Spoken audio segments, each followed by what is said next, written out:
تاریخ فلسفہ کے اندھیروں میں کچھ مکالمے ایسے بھی ہیں جو ذہنوں کو جھنجھوڑ دیتے ہیں، سوالات ایسے جو صرف عقل کو نہیں وجود کو چیلنج کرتے ہیں۔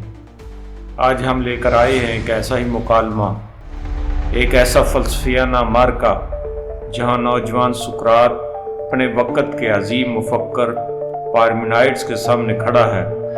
یہ صرف سوال و جواب نہیں، یہ ایک فکری زلزلہ ہے۔ وجود، تصور، حقیقت اور ظہور کے درمیان چھپی ہوئی صداقت کی تلاش۔ کیا ہے حقیقت؟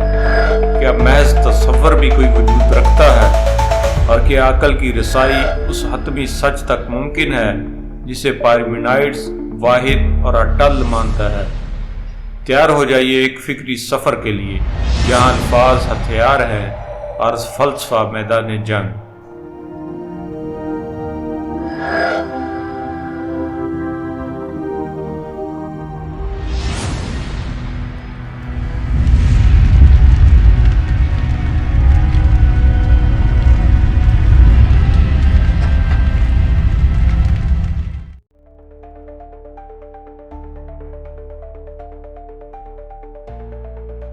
پارمینائڈس قدیم یونان کے شہر ایلیا سے تعلق رکھنے والا ایک عظیم فلسفی تھا جو تقریباً 515 قبل مسیح میں پیدا ہوا۔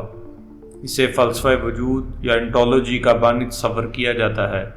اس کا سب سے اہم نظریہ یہ تھا کہ وجود ایک ہے اور تبدیلی ایک فریب ہے، یعنی جو کچھ واقعاً ہے وہ ہمیشہ سے تھا، ہے اور ہمیشہ رہے گا۔ وہ نہ پیدا ہوتا ہے اور نہ فنا ہوتا ہے، اور نہ ہی اس میں کوئی تبدیلی آتی ہے۔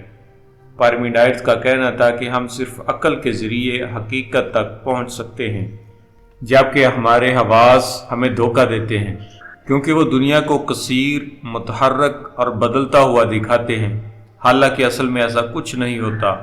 اس کے ان خیالات نے افلاطون، ارسطو اور بعد کے تمام فلسفیوں کو گہرے طور پر متاثر کیا، حتیٰ کہ اس کا شاگرد زینو اس کی حمایت میں مشہور منطقی دلائل یا پیراڈوکسز لے کر آیا۔ پارمینائڈس کا فلسفہ ایک ایسی سوچ ہے جو عقل کو ظاہری تجربے سے بالا تر مانتی ہے اور حقیقت کو مکمل وحدت اور غیر متغیر وجود کے طور پر دیکھتی ہے۔ سقراط یا سوکریٹس یونان کا سب سے مشہور فلسفی تھا جس نے مغربی فلسفے کو ایک نئی بنیاد دی۔ وہ تقریباً 470 قبل مسیح میں ایتھنز میں پیدا ہوا اور 399 قبل مسیح میں زہر کا پیالہ پی کر اپنی جان دے دی۔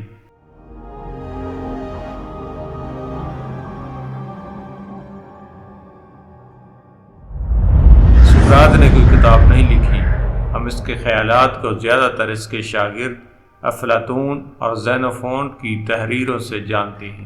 سقراط کا فلسفہ اخلاق، علم اور انسانی روح پر مرکوز تھا۔ وہ یہ سمجھتا تھا کہ سچی حکمت انسان کو اپنے جہل کا ادراک کراتی ہے۔ اس کا مشہور قول تھا، میں جانتا ہوں کہ میں کچھ نہیں جانتا۔ یہ جملہ اس کی عاجزی نہیں بلکہ ایک فلسفیانہ بصیرت تھی کہ انسان کو پہلے اپنی لا علمی کا شعور حاصل کرنا چاہیے، تب ہی وہ سچی دانائی کی طرف بڑھ سکتا ہے۔ سقراط نے فلسفہ کو آسمانوں اور فطرت سے ہٹا کر انسان کی ذات، اخلاق، نیکی اور عدل پر مرکوز کیا۔ وہ بازاروں اور گلیوں میں لوگوں سے سوالات کرتا، ان سے بحث کرتا اور ان کے نظریات کو پرکھتا۔ اس نے ایک خاص طریقہ گفتگو ایجاد کیا جسے ہم آج سقراطی مکالمہ بھی کہتے ہیں۔ سقراط کا اثر افلاطون کے ذریعے پوری تاریخ فلسفہ پر پھیل گیا۔ اس نے نہ صرف مغرب بلکہ مشرقی فلسفے کو بھی متاثر کیا۔ وہ آج بھی اخلاق، سچائی اور خود شناسی کی علامت سمجھا جاتا ہے۔ ایک ایسا شخص جو اپنی جان قربان کر سکتا تھا مگر سچائی سے پیچھے نہیں ہٹ سکتا۔ آئیے اب ہم پارمینائڈس اور سقراط کے درمیان ہونے والا مکالمہ پیش کر رہے ہیں جس کی تاریخی حیثیت مسلم ہے۔ یہ کہانی 5ویں صدی قبل مسیح کی ہے۔ سقراط اب بھی جوان ہے، نظریہ مسل یا تھیوری اور فارمز پر کام کر رہا ہے۔ پارمینائڈس ایلیا کا فلسفی وحدت اور وجود کے گہرے فلسفے کا قائل ہے۔ افلاطون نے ان دونوں کے مکالمے کو اپنی کتاب میں محفوظ کیا۔ سقراط کہتا ہے، میرا ماننا ہے کہ ہر چیز کی ایک اصل اور کامل شکل یا فارم موجود ہے۔ خوبصورتی، نیکی، انسان، سب کی اپنی اپنی لازوال اصل ہے۔ پارمینائڈ سوال کرتا ہے، تو کیا مٹی، بال یا گندگی کی بھی کوئی فارم ہے؟ سقراط جھجکتے ہوئے، مجھے ایسا کہنا کچھ عجیب لگتا ہے، شاید نہیں۔ اگر تم اپنے نظریے پر پابند نہیں ہو تو وہ مکمل کیسے ہوگا؟ فارم صرف ان چیزوں کے لیے کیوں جو ہمیں اچھی لگتی ہیں؟ پارمینائڈ سقراط کو سمجھاتا ہے کہ اگر نظریہ مکمل نہ ہو تو اس میں کمزوریاں آ جاتی ہیں۔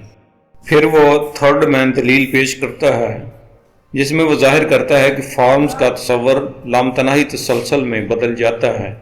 پارمینائڈ سوچتا ہے، اگر ایک انسان اور انسان کا فارم دونوں انسان ہیں تو ان کے لیے بھی ایک نیا فارم چاہیے اور یہ سلسلہ کبھی ختم نہیں ہوگا۔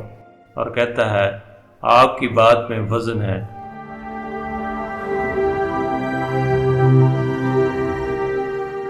پارمینائڈس تنہا سوچتے ہوئے درخت کے نیچے بیٹھا ہوا۔ پارمینائڈس غور کرتا ہے، اگر ہم فرض کریں کہ ایک ہے تو وہ کیسا ہوگا؟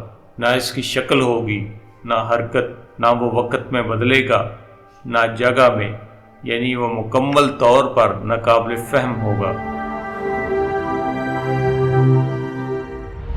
پھر پارمینائڈس دوسرا مفروضہ لیتا ہے، اور اگر ایک ہے ہی نہیں تو باقی سب کیا ہوگا؟ کیا کئی کا تصور باقی رہے گا یا پھر کچھ بھی نہ ہوگا؟ افلاطون کی یہ ڈائیلاگ کسی حتمی نتیجے تک نہیں پہنچتی، بلکہ ایک عظیم سبق دیتی ہے کہ فلسفہ صرف جواب ڈھونڈنے کا نام نہیں بلکہ سوال اٹھانے کا بھی ہے، اور سچے فلسفی وہی ہوتے ہیں جو اپنی سوچ کے خلاف بھی غور کر سکیں۔